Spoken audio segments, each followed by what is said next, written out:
The Financial Sense Friday edition with Jim Paflava. Focusing on precious metals and mining.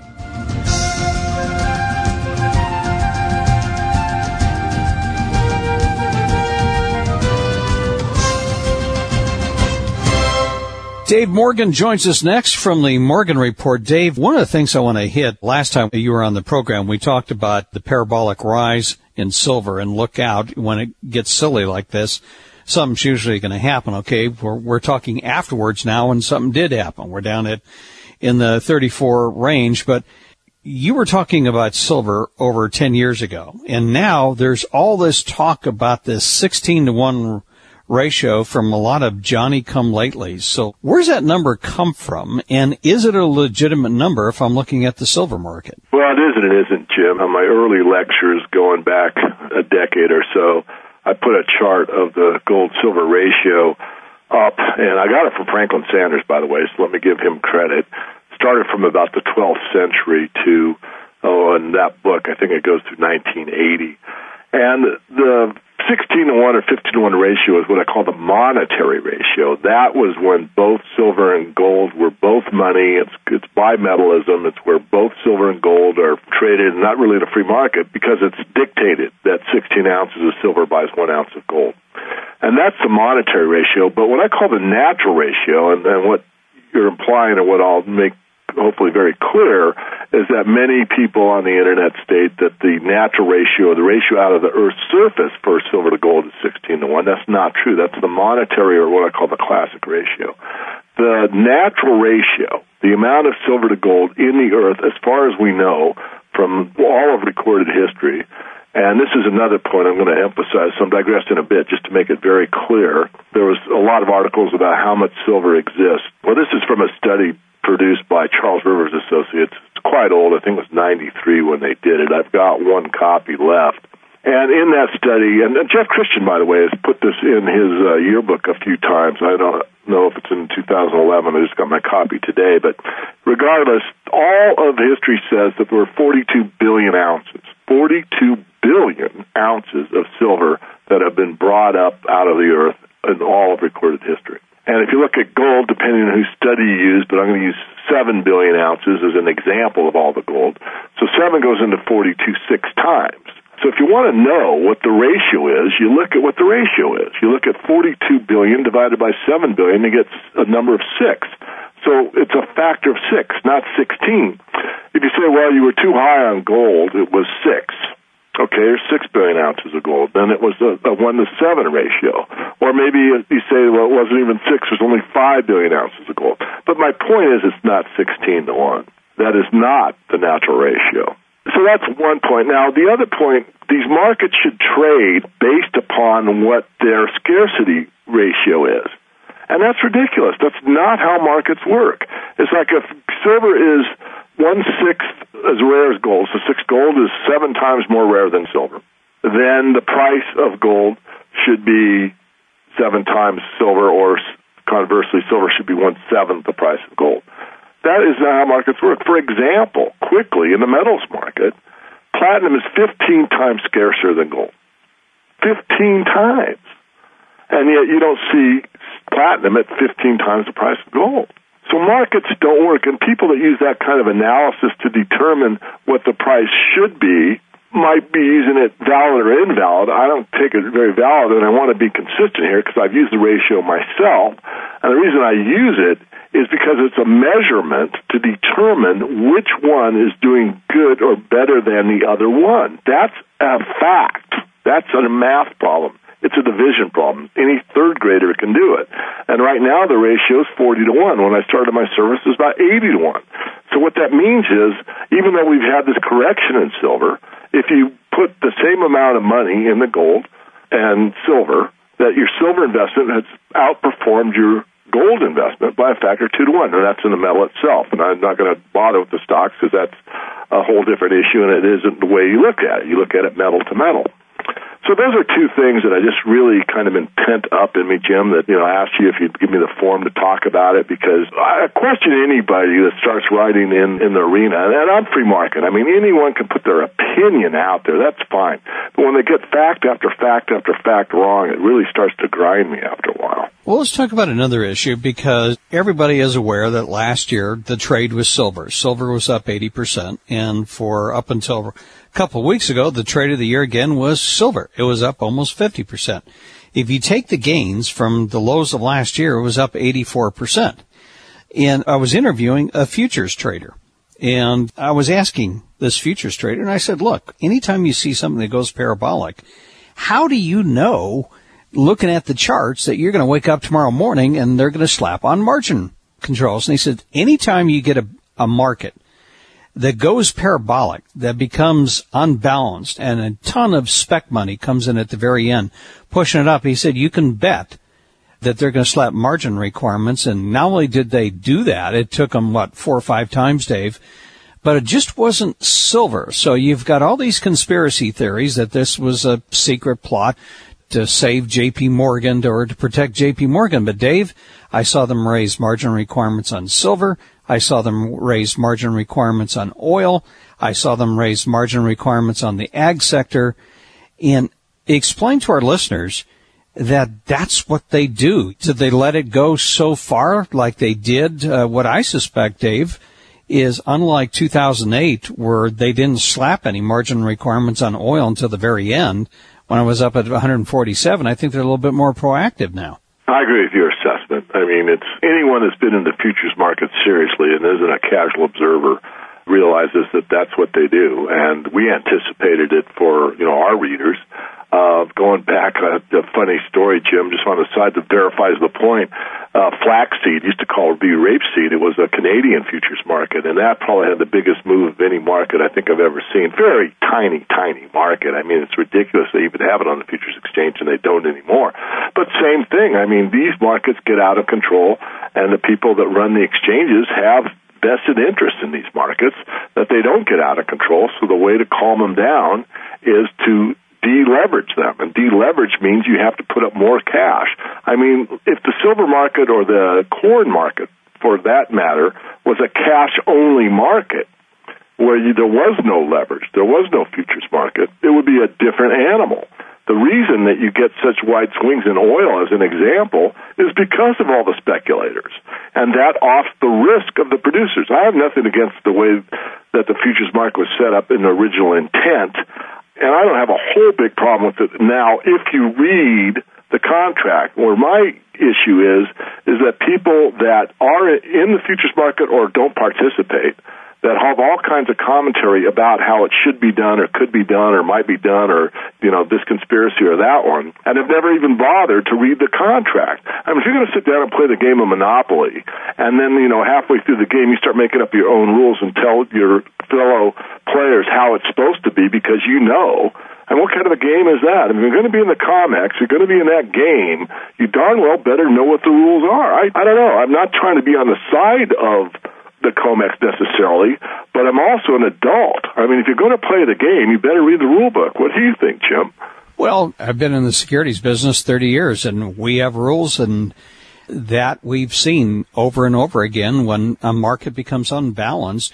It's one of the criticisms, Dave, that was leveled on the credit crisis, that the regulators, instead of allowing these investment banks to go take these leverage positions 40-1, we saw a company like AIG that writes $500 billion of credit default swaps, and nobody was saying anything. That's how you get in those kind of messes. So it's a natural thing that I think that investors need to be aware of. And Dave, it just doesn't apply to the commodity markets. It could be internet stocks. It could be Chinese stock. Just a couple of years ago, it was 2007 or 2008, the Chinese market was on fire. It was going ballistic, up over 100%. Well, guess what? It fell, which is gravity takes over. I want to talk about something else, too, here. And this is a question that we get a lot of. I'm just looking at the bullion prices for the year. We've got gold up 5% and silver's up about 13%. A lot of people are saying, isn't there a problem? Why haven't the gold stocks gone up? Why haven't the silver stocks gone up? But Dave, you remember what it was like last fall, and from September to December. A lot of these stocks were up 200, 300%. And you have to ask yourself, if somebody producing 7 million ounces of silver a year is really worth $2 billion in market cap. Oh, exactly. I mean, we look at the list that's in our model portfolio, and we've had some, for example, I'll just give one out. It's no mystery, and most people that are halfway attuned to the silver market knows the company, First Majestic. We had that on our list for $4, and you could have bought it under $4 for a very long time. But I knew the fundamentals, I knew the management, I knew the production rate, I knew everything about that company, basically. I mean, as much as you could. That company went up to well over 20.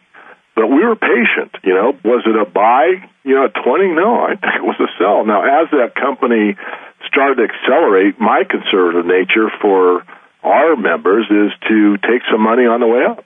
So I suggested to everybody, and I don't know what they did or didn't do, was to, they got a quick double here to take, that original capital out of the market and let the rest run. And there's a couple of reasons for that, Jim, and it's not picking up First Majestic, but it applies across the board. There's a lot of risk in today's world. I think anyone listening to your show understands that. And this mining nationalization issue that came up recently in Bolivia, I mean, there's a lot of worry about those issues, not only in Bolivia, but in Venezuela and also in Mexico from time to time. So when you have the ability to lower your risk profile, I think it's prudent to do so. So anyway, just back on point, that's how we did it. That's one example, and I'm just backing you up that, these stocks did perform for the most part. Not every single one across the board, but many of them performed and did anticipate basically higher prices. So now that the market's calmed down, so have the stocks, but there are issues that are very good purchases right now, but I think the best thing to do if you're prudent and you have a longer-term horizon than getting rich next week would be to filter in during the summer months. That's usually when you're going to get the best buys on these stocks anyway. Dave, explain for our listeners somewhat of the seasonality of the gold and silver stocks. I know we have fall buying for the Christmas season coming in with jewelers. We have India's buying that comes in with the wedding season. Explain some of the seasonality that we see and why it's fairly predictable. Well, for the two reasons you gave, I mean, I've always, since I started in this industry so many years ago, I noticed after a while, on my own, that, every summer, a big geopolitical event would happen, and gold really wouldn't do anything. It'll be like August. I'm going, what is going on here? And after learning more and more, I discovered that there's a pretty good seasonality about the metals. The main reason given is that there's so much done throughout Europe and the Middle East, and they take these very long vacations, and no one really trades near the volumes. You can check that. That is part of it. I don't know if I have an absolute why.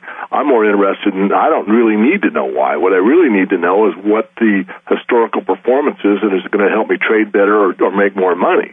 And the answer is, you always seem to get summer doldrums for whatever the reason. Well, maybe we'll get another chance this summer. I mean, we certainly have the commodity complex, which has had one heck of a run-up since 2009, as many other asset classes have.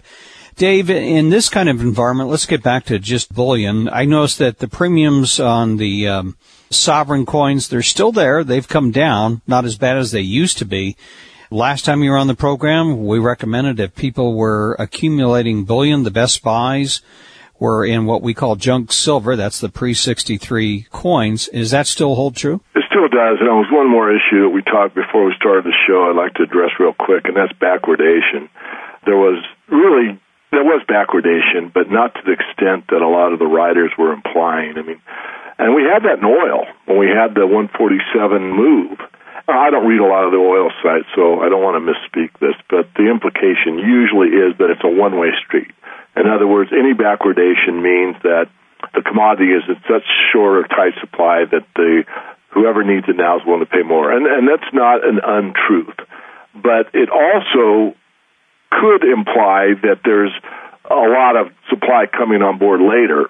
And very few people take that viewpoint. But Ned Schmidt, who I think writes on your site from time to time, brought that up. The point I'm making is, what is a fact? And the fact is, when the oil hit 147, there was pretty good backwardation. And then remember, it fell to 110 before it dropped all the way down into the lows that we saw over months. But it dropped very dramatically, very quickly, similar to what the silver market did recently. And we don't hear a lot about this backwardation now. Now, I also have to be complete here that the silver market, from the fundamental analysis, which I continue to do and update regularly, is still a rather tight market, but doesn't imply that every last ounce of silver is so tightly held that you've got to pay a premium to get it today. That's not the case. All right. Well, listen, Dave, as we close, if our listeners would like to follow what you do at the Morgan Report, you've got two websites, so tell them the difference between both of them and how they can find them. Okay, great. Easiest one to get on the free mailing list, just go to themorganreport.com, sign up to get the 10 rules of silver investing for free. Also get a couple of videos I did several years ago, but most of the information is still basic fundamental analysis on the silver market. And for those that want a dollar cost average into the silver market and get a pretty good price on your metal, you can go to silver123.net. That's silver123.net. It's a silver savings program. They also offer gold. You can have it stored or delivered, knowing these guys from the inception, well before the inception, actually. I invited them out here to Spokane last year for the Silver Summit. We plan on doing the same thing again. So if you want to meet who you're dealing with, shake their hand, talk it over with them, whatever, we'll have them again here in October for the 2011 Silver Summit. We've been speaking with Dave Morgan at the Morgan Report. Dave, as always, thanks for joining us on the program. Thanks, Jim. You're listening to Financial Sense Daily Edition at financialsense.com. Well, for a while, it looked like oil prices were heading for that level of $150, $126. Now we're back down. Gold has come down. What's going on? Chris Vermillion, the Gold and Oil Guy, joins us. And Chris, let's begin with the gold market and silver market. We saw just some fabulous returns from silver, almost up 50% for the year before the pullback after an 80% run last year. Let's talk about where we go from here. Yeah, well, I think silver obviously had a huge run in the last, more or less, 8 months, and I think we've seen a lot of speculative money jump into silver. It was a pretty small market, pretty quiet for a long time. It does have a lot more volatility than gold, but pretty much everybody started moving into silver in the last 6 months or so, and it's just been on fire. And I think that wave of buying, finally there was so much gains. I think we've just seen some big money unloading and pocketing a lot of profits, and it's definitely hurt the price of silver, dropping from $50 to about $34 an ounce in the last month or so here. Same with gold. Gold's done a pretty similar thing, but of course it's not as volatile, and it's actually holding up relatively well still. So, Chris, do you think when you have a sharp run-up like that, and you've had a little technical damage here when we've gone from, 48 down to in the 34, 35 range, does it just consolidate here, or could we head lower? Yeah, silver, I think, is trying to bottom here. I think it's bottoming around the 34, 35 area. There's a lot of distribution selling that took place, and there's quite a bit of damage to the chart done. But I feel as though we're going to see something similar to 2006, what we saw in silver, where it's going to consolidate, I think, for a good 8, 12 months, possibly even more. I know a lot of people are bullish on gold, and I think that's silver, and that's one of the reasons why I think it's actually ready to consolidate. Simply, the money poured into silver, went straight up, went parabolic, and then just came straight back down. And that's a sign that, market's becoming very volatile, unstable. There's waves of buying and selling. I think it's going to consolidate in a fairly large range, mind you. It's, trading between 48 and 34. So there's a lot of play in there still for some pretty decent gains throughout the next 8 to 12 months. But I think more or less it's going to be trading sideways in some chops. So. And of course, we saw not just silver pull back. We saw margin requirements go up not only on silver, it went up on energy, it went in the ag sector. So what's your take on energy? It seems like we're kind of hovering here in that kind of like 98, 100 zone. Do we go higher, lower, or just stay here? Yeah, I think we're going to see crude oil I think we're going to see commodities across the board more or less kind of go flatline for a while. I think they're going to chop around. Commodities are still, in my opinion, a little bit overdone. They got bought up pretty good. They have had, everything's pretty much pulled back pretty sharply on the commodity side. But I don't think we're really going to go too much lower in commodities. There may be one more small wave lower in the next month or two or going into the summer here, but nothing substantial. And then from there, I think we're going to form a nice base and pretty much trade sideways to up for the next probably 12 and 24 months, I still think they're a very solid play, the commodity market. Well, the big gorilla when it comes to commodities is China. And China keeps raising bank reserves. They keep raising interest rates. And, Chris, we have a saying here on the program, central banks keep raising interest rates until something breaks. Either something breaks in the economy or something breaks in the markets. Now, last time they did that, China's economy came virtually unscathed during the credit crisis in 2008. I mean, they still grew at a respectable rate. They haven't had a problem. But in China right now, you've got a property bubble. And how long can they keep doing this before they do have a hard landing, not a soft landing, as many would expect? Yeah, it's a tough call for sure. I'm not really sure what's going to happen over there. You know, they're going to keep rising rates. It is eventually going to cause an issue for sure, and it could only get worse. So I think there's some choppy weather ahead for China right now. When you see, as you just spoke about, a choppy market environment where we just consolidate here for a while, up one day, down the next, really don't go anywhere, how do you invest or trade that kind of market?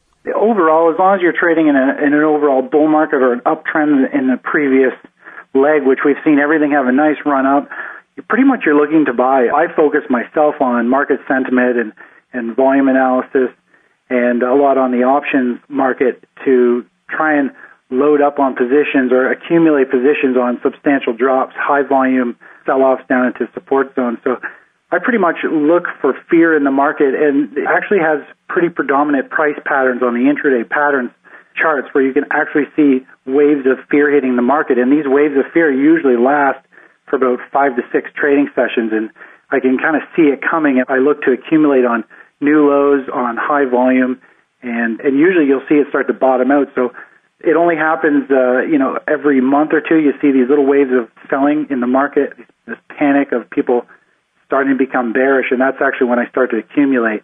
And that's what I actually look for, these dips to the market when there's actually some rising volume, and usually small technical levels have to be taken out. Usually spots previous pivot lows, I like to see them pierce to the downside, so it actually flushes out stop orders, and people start to think, well, now we've got a lower low, the trend's going down. That's when I'm actually accumulating, because the overall trend long-term is still up, and the market likes to flush and shake traders out of their positions. So that's what I wait for, these little technical breaks, nothing substantial like on silver, which had a very strong technical break, and it's pretty much in shell shock right now trying to base and stabilize. Overall, in a choppy market, I just look for these small technical levels to be broken intraday or for a day or two, and usually I'll see the fear in the market creep in, and I'll start to scale in, and then usually it'll recoil and start to bounce for another 3, 5, 10%. That's what I look for in a choppy market. Now, when you say that they're going to consolidate in this pattern here for a while and then eventually back up again, what gives you that confidence to say that? Is it something you're seeing in the chart patterns, a long-term trend that you're going on? Explain that. Yeah, it's previous price action on the charts, and the fact that I'm very technical based, and the charts, especially on silver, are stretched beyond their limits really to the downside. And the last week or so here, it's actually showing signs of that momentum is slowing, and you're seeing smaller waves of selling and you're seeing larger waves of buying, but it just hasn't got the momentum yet to finally form a base here and put a nice bounce in silver. And that's the same with gold. So I'm just kind of waiting for these extreme levels to finish, the fear to finish kind of panicking out of the market. And once that momentum comes to a grinding halt almost, or does shift to the upside, that's when I look to jump on board a bounce and possibly even a rally to new highs. So that's how I kind of play that. When you see extreme moves, I don't care whether it's looking at the oil charts as we saw in 2008 where we were under $100 and went straight up to 150, or you're below $20 on silver and you go all the way up to $48 an ounce. When you see those extreme moves, do you ever take a short position? Oh, yeah. I would rather short any day over go long. I prefer trading fear than I do greed.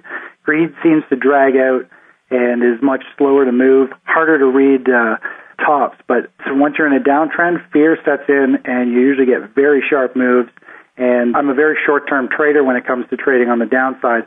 I look at the charts on various time frames, anywhere from the 1 minute all the way to the 60 minute, and I look for these waves of fears hitting the market in different levels.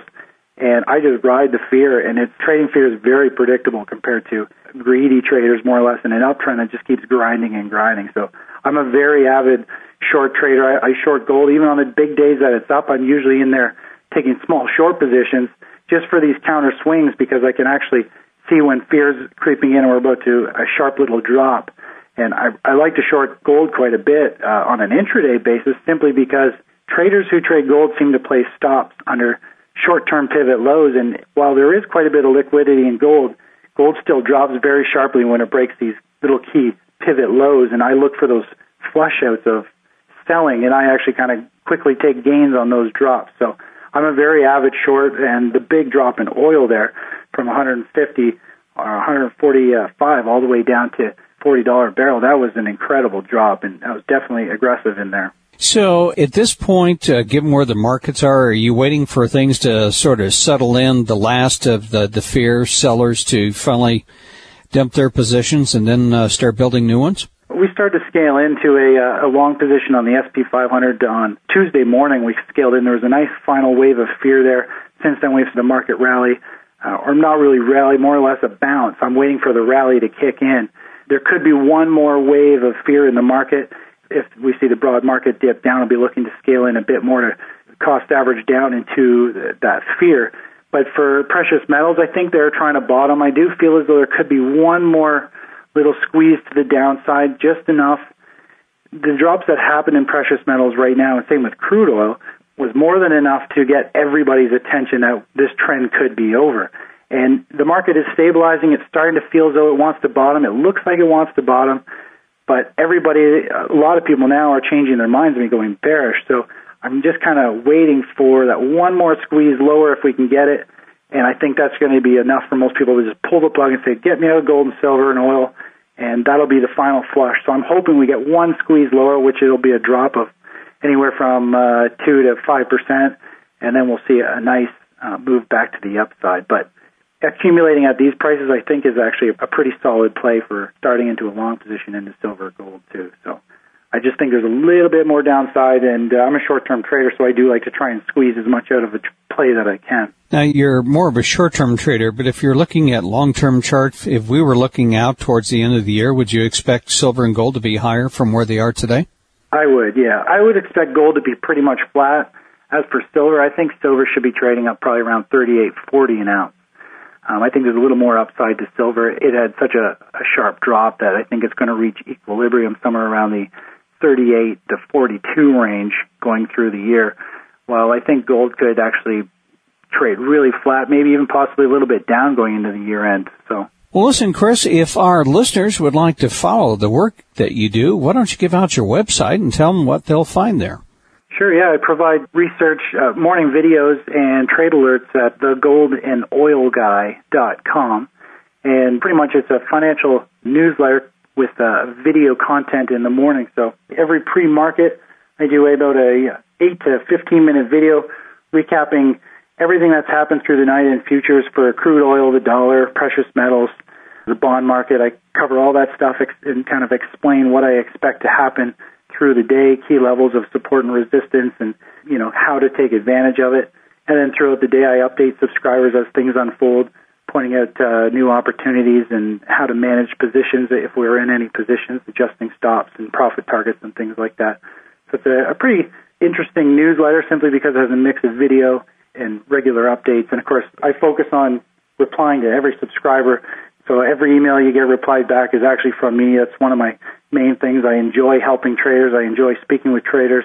It's just my passion, and that's why I run the newsletter. All right. If you'd like to follow Chris's work, simply go to the Gold and Oil Guy, the Gold and Oil Guy, all one word, thegoldandoilguy.com. Chris, thanks for joining us on the program. Thanks, Jim. Appreciate it. You've been listening to the Financial Sense News Hour with Jim Poplava. The Financial Sense News Hour is for informational and educational purposes only and should not be considered as a solicitation or offer to purchase or sell securities. Responses to listener inquiries are based on the opinions of Jim Poplava and do not take into account listeners' suitability, objectives, or risk tolerances. You should always consult a qualified financial advisor before making investment decisions. Financial Sense will not be liable to anyone for financial losses resulting from companies profiled or information provided on this program. The Financial Sense News Hour was produced by Steel on Steel Productions. Join us again throughout the week for more in-depth news and financial analysis at financialsense.com.